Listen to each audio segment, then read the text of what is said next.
Joint अपने जो parliament की जो मीटिंग आज हो रही है, इंशाअल्लाह हम पूरी दुनिया को बताएंगे कुरान करीम की बेहुरमती किसी सूरत हमें बर्दाश्त नहीं, या वो मुल्क के अवाम वो सीधे हो जाए, वगरना पूरी मिल्लत इस्लामिया सीसा पिलाई हुई दीवार बन जाएगी। आज पार्लियामेंट का मुश्तरका इजलास बुलाया है। दुनिया को बताएंगे कुरान करीम की बेहुरमती बर्दाश्त नहीं, ऐसी हरकत करने वाले सीधे हो जाए, वरना उम्मत मुस्लिमा सीसा पिलाई दीवार बन जाएगी। वजीर आजम शहबाज शरीफ का तुरगर में खिताब, कहा दिन रात डिफॉल्ट के लिए दुआएं करने वालों के ख्वाब दफन हो गए, मुल्की इदारे और उनके सरबरा फैसला कर लें। पाकिस्तान की तकदीर बदलनी है तो कोई रुकावट नहीं बन सकता, सब मिलकर मेहनत करें तो पाकिस्तान को कर्जे लेने की जरूरत नहीं होगी। वो वक्त भी आएगा जब हम दूसरों को कर्ज देंगे, काम करने का हौसला और जज्बा होगा तो पाकिस्तान दीगर ममालिक से आगे निकल जाएगा।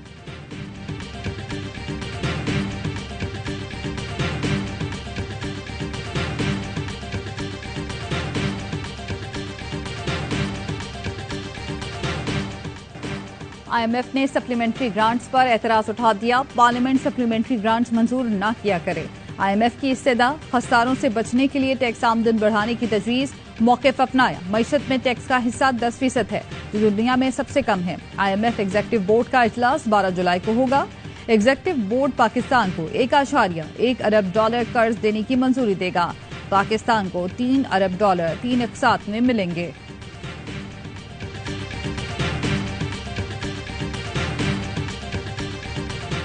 करप्शन का बाजार चेयरमैन पीटीआई के घर जाकर खत्म होता था। उनकी अहलिया फैज हमीद और फराह खान का करप्ट टोला मामला चलाता था। चेयरमैन पीटीआई मौजूदा आर्मी चीफ को भी फैज हमीद समझ रहे थे। जनरल आसिम मुनीर DGI थे तो चेयरमैन पीटीआई से मुलाकात की, बुशरा बीबी के करप्शन के सबूत सामने रखे। चेयरमैन पीटीआई ने कहा वो अपनी हदें पार कर रहे हैं। जनरल आसिम मुनीर ने कहा आपका जाती मुलाजिम नहीं, मुल्क के लिए काम करता हूँ। सदर इस्तेहकाम पाकिस्तान पार्टी अलीम खान के खेज इंकशाफात प्रोग्राम खबर मेहर बुखारी के साथ में कहा 4 साल पीटीआई और 1 साल पीडीएम हुकूमत ने कौम का बेड़ा गर्क किया। पीडीएम से कोई इत्तेहाद या सीट एडजस्टमेंट नहीं होगी, इनके खिलाफ इलेक्शन लड़ेंगे।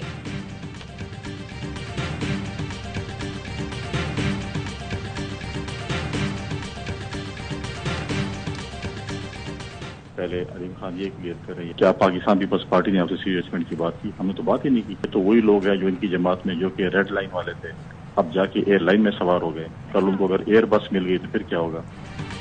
अलीम खान क्लियर करें किसने उनसे सीट एडजस्टमेंट की बात की। पीपल्स पार्टी के रहनुमा फैसल करीम कुंडी कहते हैं अपने लीडर को रेड लाइन कहने वाले आज एयरलाइन में बैठे हैं, कल एयर बस मिल गई तो क्या करेंगे? इनके अरकान हुकूमत का हिस्सा हैं और वो हुकूमत के खिलाफ बात कर रहे हैं। फयाजुल हसन चौहान बोले हुकूमत मुआशी मसाइल हल करने में नाकाम रही, सारी तवज्जो सिर्फ अपने केसेस माफ करवाने पर है।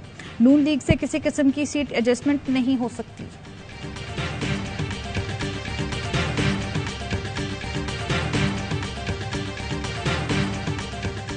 जब वो कतली खत आया, वो कतली खत की बुनियाद पर जस्टिस खोसा साहब ने ये कहा कि अब इसकी कमीशन की जरूरत नहीं है, जो हम खुद भी फैसला कर सकते हैं। वो मेरे नजदीक एक बहुत अहम डेवलपमेंट थी। नवाज शरीफ केस में कतली खत पर अदालती कमीशन बनाना चाहिए था। जस्टिस खोसा ने कहा खुद फैसला कर लेते, कमीशन की जरूरत नहीं। मुझे इस फैसले पर हैरत हुई। पीटीआई रहनुमा और मारूफ माहिर कानून हामिद खान की प्रोग्राम 11th आवर में गुफ्तगू, कहा सिसिलियन माफिया जैसे अल्फाज का जज की जानिब से इस्तेमाल नहीं होना चाहिए, किसी शख्स की ताहयात नाअहली के हक में नहीं। जस्टिस शौकत सिद्दीकी को ओहदे से हटाना मेरी नजर में गैर कानूनी अमल था। जस्टिस शौकत सिद्दीकी ने जो इल्जामात लगाए इनकी भी इंक्वायरी होनी चाहिए।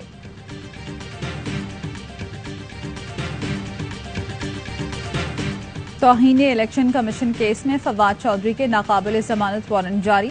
5 रुकनी कमीशन ने फवाद चौधरी को आज जाती हैसियत में पेश होने का हुक्म दिया था, लेकिन फवाद चौधरी पेश न हुए।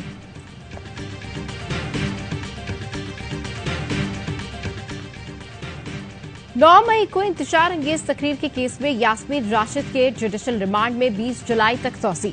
लाहौर की इंसदाद दहशतगर्दी अदालत ने खतीजा शाह, सनम जावेद और दीगर खवातीन के जुडिशल रिमांड में भी 20 जुलाई तक तौसी कर दी। शाह महमूद कुरैशी और असद उमर को इस्लामाबाद हाई कोर्ट से 13 जुलाई तक उबूरी जमानत में तौसी मिल गई।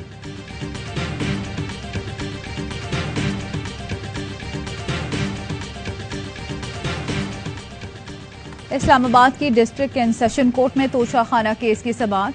चेयरमैन पीटीआई की जानिब से आज हाजिरी से इस्तिस्ना की दरख्वास्त दायर कर दी गई। इद्दत के दौरान निकाह के केस में नजरसानी अपील 13 जुलाई को समाअत के लिए मुकर्रर। अदालत ने चेयरमैन पीटीआई और दरख्वास्त गुजार को नोटिस जारी कर दिए।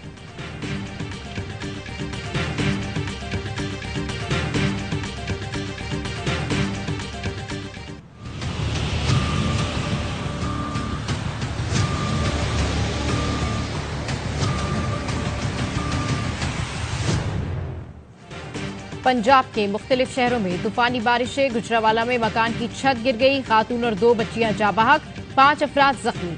झंग में करंट लगने से एक शख्स जान से गया। लाहौर में एक बार फिर बादल बरस पड़े। उकाड़ा, पत्तों की, चिनियों, टोबाटेक सिंह, साहिवाल और जड़ावाला में भी जल थल एक। बलूचिस्तान के मुख्तलिफ शहरों में भी मूसलाधार बारिश। जाफराबाद, डेरा अलयार, औस्ता मोहम्मद, बोलान और सिब्बी में नशेबी इलाके जेर-ए-आब। नदी नालों में तुगयानी। कराची में बादलों के डेरे। बूंदाबांदी, कल से बारिशों की पेशगोई। पीडीए में पंजाब ने सैलाब का हाई अलर्ट जारी कर दिया। 8 से 10 जुलाई दरियाए जेहलम, सतलज, रावी और चनाब में सैलाब का खदशा। पार्लियामेंट का मुश्तरका इजलास आज दोपहर 3 बजे होगा। स्वीडन में कुरान पाक की बेहुरमती पर कौमी लाहे-अमल मुरतब किया जाएगा। मुज़म्मती करारदाद भी मंजूर की जाएगी। कलाम इलाही की बेहुरमती पर दुनिया भर में गम गुस्से की लहर। आलमी बरादरी का स्वीडन से सख्त एक्शन लेने का मुतालबा। मुंबई में एहतजाजी रैली। स्वीडन में लोग बाज न आए। कुरान पाक की बेहुरमती के बाद दूसरी मुकद्दस किताबों की भी तौहीन करने के लिए दरख्वास्तें दायर कर दी। स्वीडिश पुलिस का कहना है दरख्वास्तों पर अभी फैसला नहीं किया।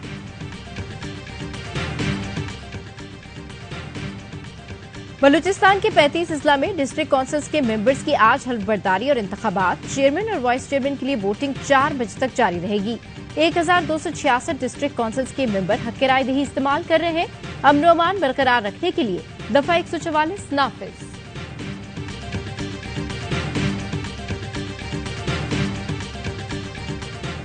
शिमाली वजीरिस्तान के इलाके मिरानशाह में खुदकुश बमबार फोर्सेस की गाड़ी से टकरा गया। नायब सूबेदार साहब खान, नाइक मोहम्मद इब्राहिम और सिपाही जहांगीर शहीद। 3 शहरी शदीद जख्मी हो गए। ISPR का कहना है खुदकुश बमबार चेक पोस्ट को निशाना बनाना चाहता था। ड्यूटी पर मामूर जवानों ने बरवक्त कार्रवाई करके बड़े सानहे से बचा लिया। कराची में डाकू को खुली छूट। रवा साल के इब्तदाई 6 माह में 70 से ज्यादा शहरी डकैती मज़ाहमत पर कत्ल, सैकड़ों जख्मी। 300 के करीब शहरियों की जाती दुश्मनी और झगड़ों में जान गई। CPLC के मुताबिक 1 जनवरी से 30 जून तक 14,115 मोबाइल फोन छीने गए। 28,886 मोटरसाइकिलें और 1,111 कारें चोरी या छीनी गई। इसका ये मतलब नहीं कि कोई बानी पाकिस्तान के घर के साथ यूं गद्दारी करे।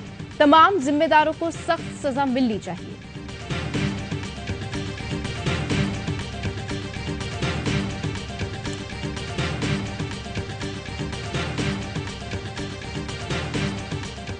CTD पंजाब की साहिवाल, बहावलपुर और गुजरावाला में कार्रवाई। कलदम, अलकायदा और TTP के 7 दहशतगर्दों को गिरफ्तार कर लिया। बारूदी मवाद, डेटोनेटर, मोबाइल फोन, असलहा और नकदी बरामद।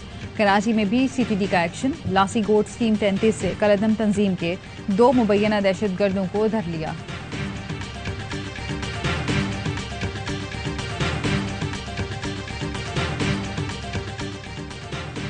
कराची में इंटरमीडिएट साल अव्वल के तमाम ग्रुप्स के सालाना इम्तहानात का आगाज। 1,23,000 तलबा और तालबात शरीक। सुबह और शाम की शिफ्ट्स में मजमूई तौर पर 214 इम्तहानी मराकज़ कायम। जनीन में तबाही और बर्बादी के बाद सहूनी फोर्सेस की गजा पर बमबारी। काबिज फोर्सेस तिलकरम में भी दाखिल। शहदा के जनाजे में हजारों अफराद की शिरकत। शहदा को इज्तिमाई कब्र में सपुर्द खाक करने के बाद फलस्तीनियों का एहतजाज। अमेरिका का इसराइल से जनीन पनाह गुज़ीन कैंप का बुनियादी ढांचा बहाल करने का मुतालबा।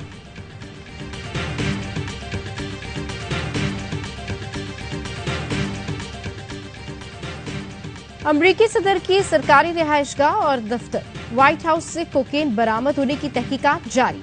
व्हाइट हाउस के तर्जुमान का कहना है जहां से कोकेन मिली वहां बहुत से लोग आते हैं।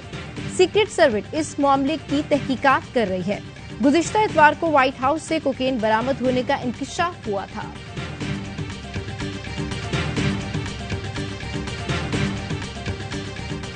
ट्विटर के मुकाबले के लिए इंस्टाग्राम ने इंस्टाग्राम अकाउंट का इस्तेमाल करते हुए इस अलहदा ऐप में लॉगिन हो सकते हैं। 500 कैरेक्टर टेक्स्ट पोस्ट कर सकते हैं, जिसमें तस्वीर और वीडियोस भी अटैच हो सकती हैं।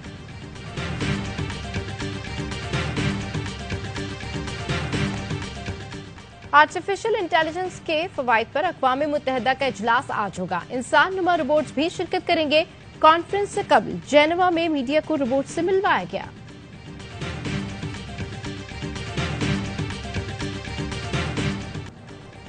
दुनिया भर में कई कंपनियां उड़ने वाली गाड़ियों के तजुर्बात में मसरूफ। अमेरिका ने कंपनी एलिफ एरोनॉटिक्स को गाड़ी की महदूद आजमाइशी परवाज की मंजूरी दे दी। कंपनी का कहना है उनकी उड़ने वाली गाड़ी मॉडल ए 2025 के आखिर तक दस्तयाब होगी।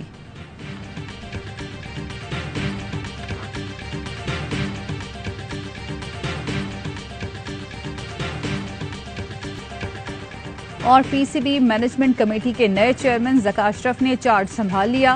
पीसीबी हेडक्वार्टर्स आमद पर बोर्ड के आला ओहदेदारों ने इस्तकबाल किया। नेशनल क्रिकेट अकेडमी में नई मैनेजमेंट कमेटी का इजलास, आइंदा की हिकमत अमली पर मुशावरत।